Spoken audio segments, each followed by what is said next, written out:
नमस्कार, आप देख रहे हैं आई इंडिया और मैं हूं डॉक्टर पंकज सिंह गौर।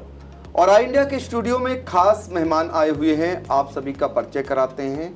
आप हैं पेट रोग के विशेषज्ञ डॉक्टर प्रशांत कटियार जी। लखनऊ में जाना माना नाम है और अक्सर बच्चे हों या बूढ़े या जवान, हर कोई पेट से कहीं ना कहीं ग्रसित रहता है। ऐसे में डॉक्टर साहब के पास इलाज कराने के लिए आप इतनी दूर जाते हैं, लेकिन आज आपके पास आपके शहर में मौजूद हैं, तो उन्हीं से जानते हैं पेट रोग से संबंधित जो दिक्कतें आती हैं वो कैसे हम सावधानी बरत करके दूर कर सकते हैं और कब हमारी गंभीर स्थिति बनती है। तो डॉक्टर साहब, मेरा पहला सवाल है, पहले तो आपका स्वागत है। जी धन्यवाद, और सभी दर्शकों को मैं धन्यवाद देता हूं और आपको अपने चैनल पे आमंत्रित करने के लिए भी धन्यवाद देता हूं। बहुत बहुत आभार। मेरा पहला सवाल ये है कि अब पेट रोग बढ़ता जा रहा है, क्योंकि खान पान जिस तरीके से लोग कर रहे हैं कहीं ना कहीं वो भी एक कारण बन सकता है। लेकिन आप क्या मानते हैं, छोटे बच्चे से लेकर और वृद्ध तक जब आप जाते हैं तो पेट का जो दर्द है अलग अलग प्रकार के आते होंगे आपके पास मरीज। तो जरा बताइए, लोगों को समझ सकें कि पेट दर्द कब गंभीर होता है, जब आपको आपके पास आने की ज़रूरत है। देखिए, जो पेट दर्द है वो बहुत एक कॉमन सिम्टम है जिसकी वजह से जो है मरीज हम लोगों के पास आता है।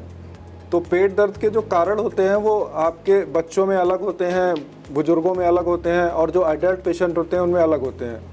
अगर किसी का पेट दर्द सीवियर पेन है, मतलब कि असहनीय दर्द है, उसको इंजेक्शन की ज़रूरत पड़ रही है या खाने की गोलियों की आवश्यकता पड़ रही है, या पेट के साथ दर्द के साथ उसके वॉमिटिंग हो रही है या डायरिया हो रहा है, फीवर आ रहा है, मतलब इनको अलार्मिंग सिम्टम बोलते हैं हम लोग। तो अगर ऐसा कुछ है तो आपको तुरंत ही डॉक्टर की सलाह लेनी है। और बच्चों में तो मोस्ट कॉमन जो कॉज होता है वो खान पान की वजह से होता है। बच्चे जो है बिना हाथ धोए हुए गंदा खाना या बाहर का खाना खा लेते हैं, तो जनरली जो इंटेस्टाइनल इन्फेक्शन है वो सबसे कॉमन कारण है। बड़ों में ज़रूर जो है और काज आ जाते हैं, जैसे कि कुछ लोगों में पैनकेटाइटिस आप लोगों ने सुना होगा, या कोलिसिस्टाइटिस मतलब कि गॉल ब्लैडर में पथरी हो गई, या अपेंडिसाइटिस। ये सब सीवियर जो फॉर्म ऑफ इन्फेक्शन और जो पेट की जो दर्द के ये कारण होते हैं, बड़े लोगों में होते हैं।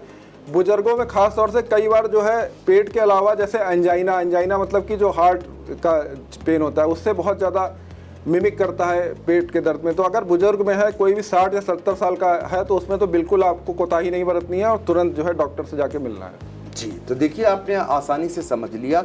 अब शुरुआत हम करते हैं जो नवजात बच्चे हैं, जो शिशु तक जाते हैं, उनमें किस प्रकार के पास आपके पास जो बच्चे आते होंगे वो किस प्रकार के रोग से ग्रसित आते हैं। क्योंकि माताएं जो हैं वो समझ जाती हैं, जब वो रोना शुरू करते हैं तो समझ जाती हैं इनको कहीं दर्द हो रहा है, बता तो सकते नहीं है। तो किस किस प्रकार की सावधानी बरतने की ज़रूरत है और क्या क्या दिक्कतें होती हैं उनको। देखिए, छोटे बच्चों में आप जो रोग को दो में क्लासीफाई कर सकते हैं, मतलब दो में बांट सकते हैं। जी, जो बच्चे, अगर किसी बच्चे को दिक्कत पैदा होने के लगभग 3-4-6 महीने के अंदर हो रही है, तो उसमें आपको कंजेनाइटल कॉजेज रूल आउट करने होते हैं। कंजेनाइटल कॉजेज मतलब कि जैसे कि जन्म से जो विकार होते हैं, जैसे कि आपकी पित्त की नली नहीं बनी, या लीवर में कोई प्रॉब्लम है, या जो है बच्चों में जैसे कि आहार नली बंद है, उल्टी कर रहा है, तो ये सब सारे कंजेनाइटल जो भी कॉज होते हैं उनको आपको रूल आउट करना होता है। और दूसरा सबसे कॉमन कॉज है जो आजकल के माता पिता होते हैं, वो बच्चे को बाहर का फीडिंग करा देते हैं। माता का दूध छोड़ के 6 महीने के अंदर वो बाहर की जो फीडिंग होती है, कभी गाय का दूध खिला दिया या मैदा डाल के, या जो है वीनिंग जिसको कि बोलते हैं कि माँ के दूध के अलावा जो वीनिंग मतलब कि 6 महीने बाद जो बाहर का खाना खिलाते हैं वो उसको पहले ही स्टार्ट कर देते हैं। तो आप एक तो कंजेनाइटल कॉजेज हो गए, और दूसरा जो कॉमन बच्चों में 6 महीने के अंदर जो होता है वो आपने जो है बाहर का अगर आपने दूध दिया या जो भी दिया, तो उससे जो है बच्चों में डायरिया जो होता है वो बहुत कॉमन होता है। फिर अगर 6 महीने के बाद अगर आप आते हैं 6 महीने से लेके 3-4 साल के बच्चों में, तो उसमें तो सबसे कॉमन जो कारण है वो दैट इज़ इन्फेक्शन। मतलब वो इन्फेक्शन बच्चों में होते हैं, वो इधर उधर का खाते हैं, माता पिता ध्यान नहीं देते, तो उसी वजह से होते हैं। और फिर जो है 3 साल से लेके 12 साल तक के बच्चों में फिर उसमें भी जो है इन्फेक्शन सबसे कॉमन कारण है। बाकी कुछ बच्चों में पैनकेटाइटिस या अपेंडिसाइटिस या जो है कोलिसिस्टाइटिस टाइप की चीज़ें आपको रूल आउट करनी होती है अगर पेन आपका परसिस्ट कर रहा है। तीसरा इंडिया में एक सबसे कॉमन या मतलब बहुत इम्पोर्टेंट कॉज है पेट की टीबी जी। तो उसको आपको वो जनरली जो है उसको डायग्नोस करना थोड़ा सा मुश्किल होता है, तो आपको जो है स्पेशलिटी वालों से मिलके उसको प्रॉपरली डायग्नोस करवाना होता है। और इंडिया में एक बात और भी कॉमन है कि एक बीमारी होती है मेसेंटेरिक लिम्फ नोड जिसको बोलते हैं, वो मतलब कि बच्चों में नॉर्मल भी लिम्फ नोड्स होते हैं पेट में, लेकिन बहुत सारे जो है गांव में जो डॉक्टर्स होते हैं वो जो है उसको टीबी मान के उसका इलाज कर देते हैं। तो अगर आपके पेट में गांठ है तो उसको प्रॉपरली आप इवेल्युएट करके और फिर उसका इलाज कराइए। ये बहुत ही कॉमन प्रॉब्लम है बच्चों में। जी, तो आपने बहुत महत्वपूर्ण बात बताई, जो टीबी अक्सर बच्चों को होती है, छोटे छोटे बच्चों को होती है, ये क्यों होती है? कुछ ऐसा अध्ययन हुआ, पता चला? जी देखिए, इंडिया में जो हम लोग रह रहे हैं लगभग जो टीबी का बैक्टीरिया है दैट इज़ 4% है। मतलब कि आप ऐसे समझ लीजिए कि अगर 100 लोग को आप स्क्रीनिंग करेंगे तो उसमें 4% मतलब 4 लोगों के टीबी का बैक्टीरिया है। तो मतलब टीबी हमारे देश में बहुत कॉमन है और सरकार इस पर काम भी कर रही है, उसके उन्मूलन में बहुत सारे कार्यक्रम चल रहे हैं। फिर भी जो है टीबी मतलब जो है उसको कंट्रोल तो किया गया है, मतलब लेकिन उसको जो है ये अपना जो लाइफ स्टाइल है या मतलब जिस एटमॉस्फेयर में हम लोग रहते हैं जी। थोड़ा सा आसपास गंदगी ज़्यादा है और हम लोग का जो घर में रहते हैं कई सारे लोग एक साथ रहते हैं ना, तो वो बहुत आसानी से फैल जाता है, संक्रमण टाइप का फैलता होगा। अच्छा, तो ये खतरनाक कब हो जाता है? खतरनाक भी हो जाता है? जी जी, टीबी तो मतलब टीबी एक ऐसा बैक्टीरिया है जो आपका मतलब बाल से लेके और नाखून तक किसी भी ऑर्गन को डैमेज कर सकता है। और अगर आपने प्रॉपरली इसका इलाज नहीं करवाया तो मतलब इसके जो कॉन्सिक्वेंसेस होते हैं बहुत ही खतरनाक होते हैं। अच्छा, इसमें कहा जाता है कि टीबी का इलाज यदि आपने चैन तोड़ दी जी तो दिक्कत है, फिर वहीं से शुरू होगा। तो कितना लंबा इलाज चलता है? चैन नहीं तोड़ना चाहिए क्या? जी, चैन भी नहीं तोड़ना चाहिए। और आजकल तो एमडीआर टीबी भी आ गया। एमडीआर मतलब कि अगर आपने दवाइयाँ नहीं खाई हैं तो वो दवाइयाँ फिर आपके कारगर नहीं होती हैं। फिर जो सेकेंड लाइन ड्रग्स होती हैं वो बहुत ही ज़्यादा टॉक्सिक होती हैं, बहुत महंगी होती हैं और उनका जो ड्यूरेशन है वो 2 से लेकर 3 या 4 साल तक भी हो सकता है। और इवन उसको देने के बाद भी कई बार जो है बीमारी नहीं ठीक होती। तो पहली बार कितना समय लेता है? पहली बार अगर वो जो है डिपेंड करता है कि कहाँ का टीबी है। जनरली 6 महीने से लेके और 9 महीने तक का जो है इलाज चलता है। तो देखिए, शिशु से लेकर बच्चों में जो बीमारियां होती हैं खासकर टीबी को लेकर, ये हमें डॉक्टर प्रशांत कटियार जी बता रहे थे कि इससे कैसे बचा जा सकता है, कैसे लोगों को सावधानी बरतने की आवश्यकता है। तो ये तो बात हो गई शिशु और बच्चों की। अब जब 12-15 साल से ऊपर बच्चे होते हैं और खासकर वो घर से बाहर निकलते हैं, उन्हें कुछ स्वतंत्रता मिल जाती है, पार्टी में भी जा सकते हैं या पढ़ाई करने के लिए जाते हैं, तो इस दौरान उनका खान पान बिगड़ जाता है क्योंकि वो मनमाना रुख अपनाते हैं। तो उस समय उनके साथ क्या क्या दिक्कतें आती हैं, कि कौन कौन सी बीमारियां उन्हें अक्सर जकड़ती हैं?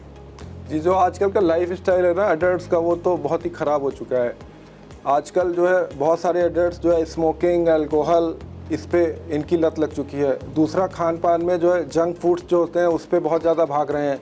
तो जो आजकल सबसे जो कॉमन प्रॉब्लम हो रही है that is non alcoholic fatty liver disease, जिसको हम लोग बोलते हैं फैटी लिवर आम भाषा में। उसमें जो है मरीज के जो है लीवर के अंदर एक्स्ट्रा फैट डिपॉजिट हो जाता है।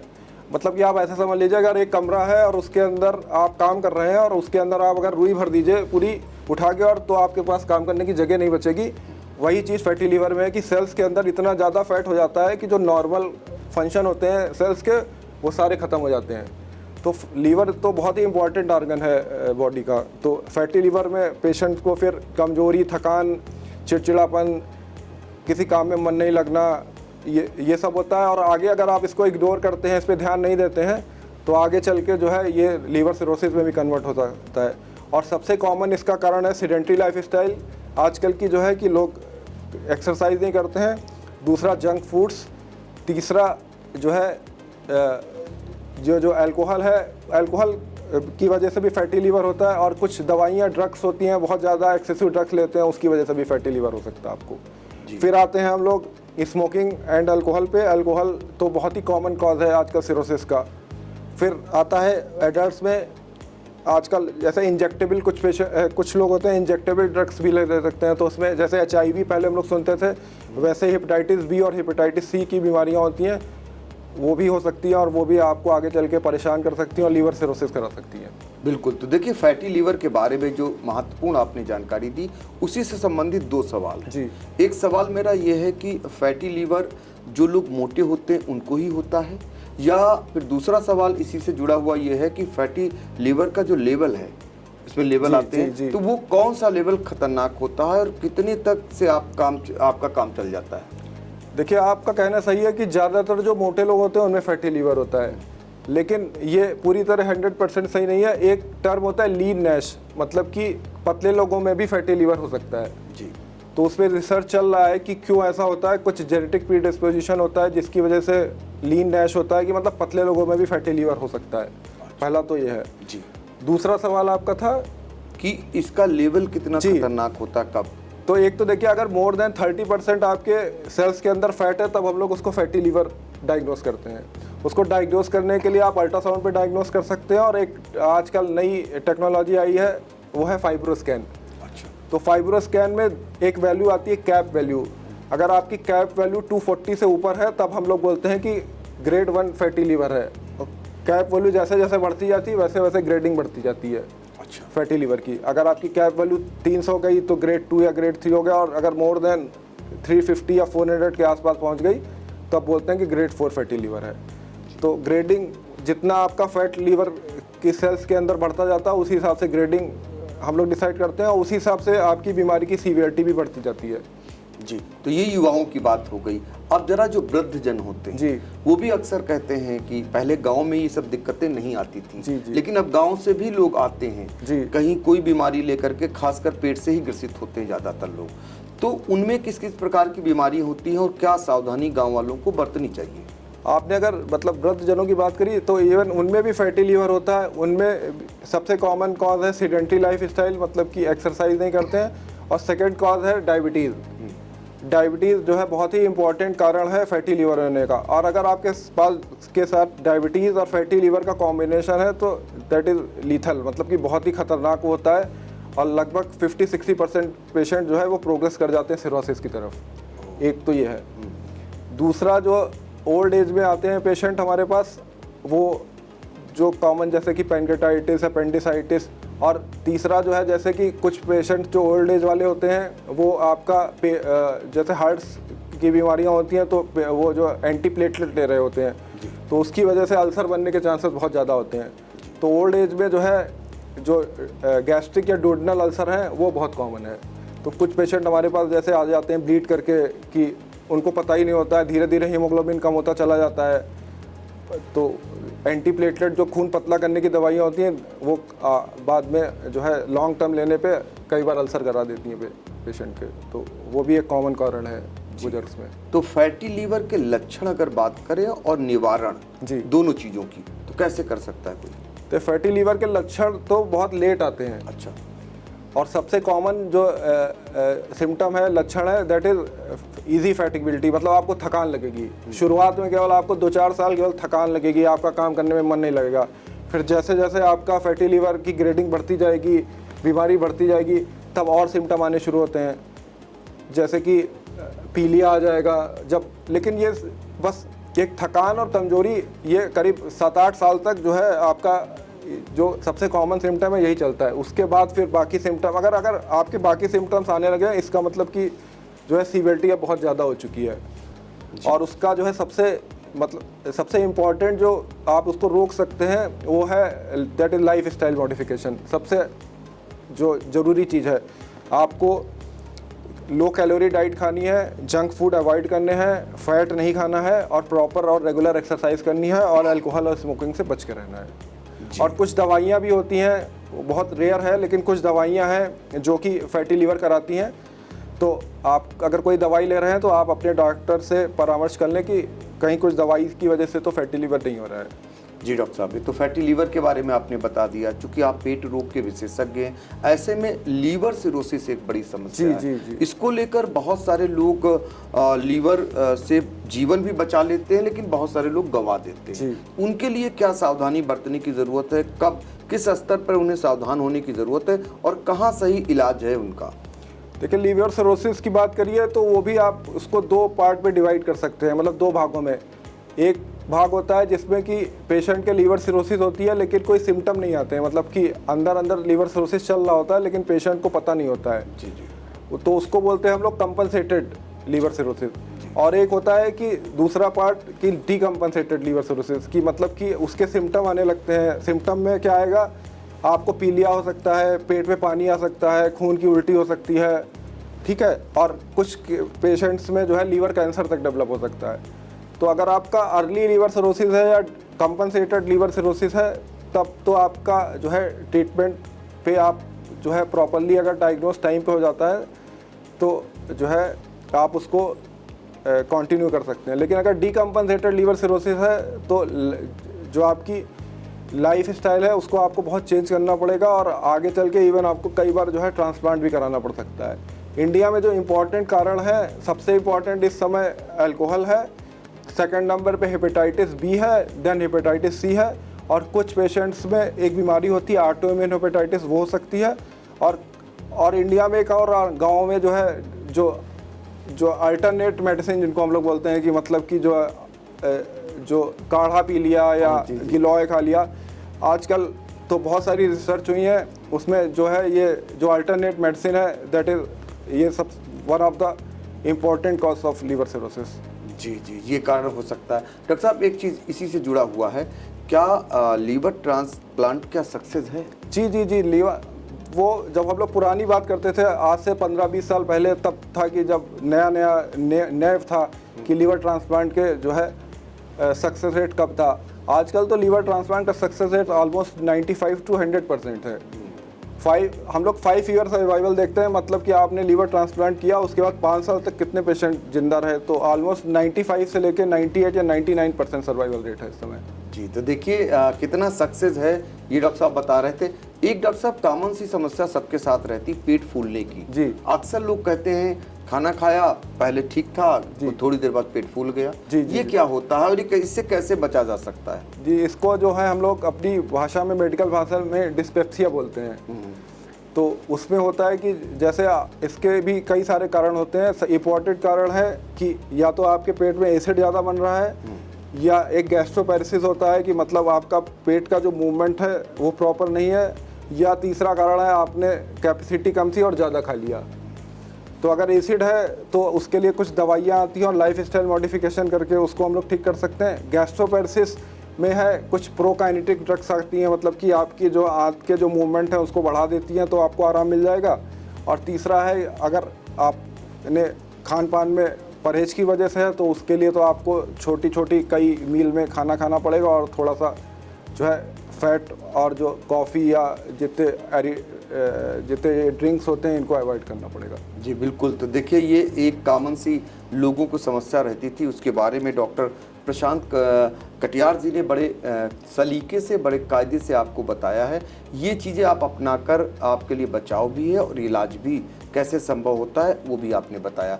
एक डॉक्टर साहब गैस को लेकर के, जी जी, गैस एक आम प्रॉब्लम है जी।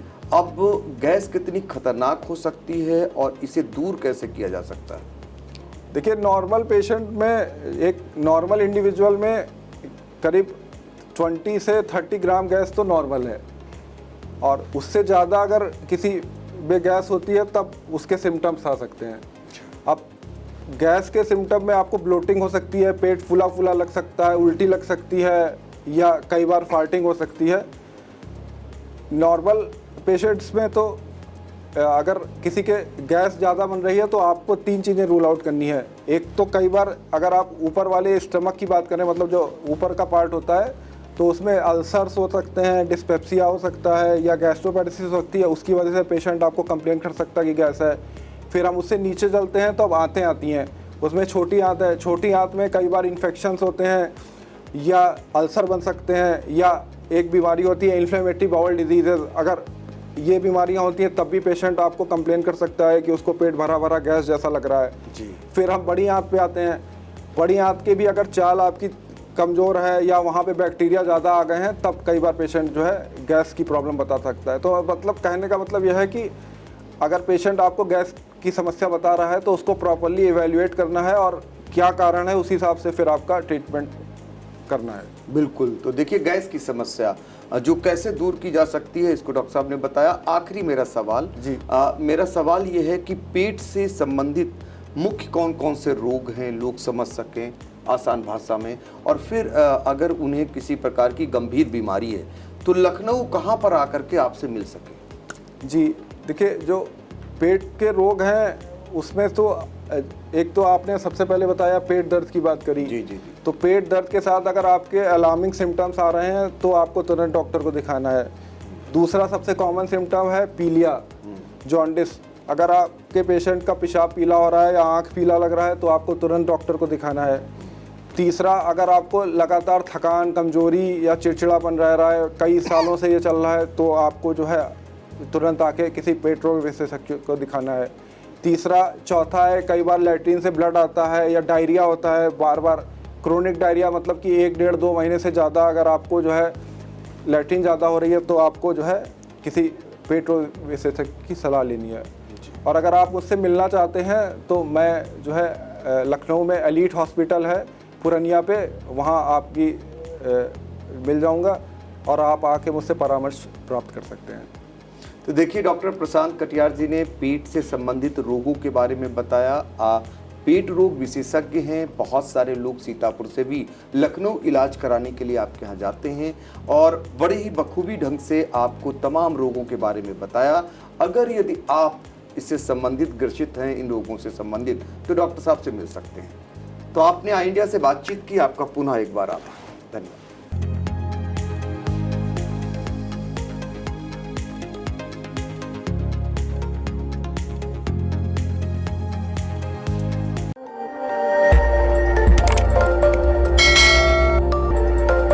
खबर आपकी, नजर हमारी।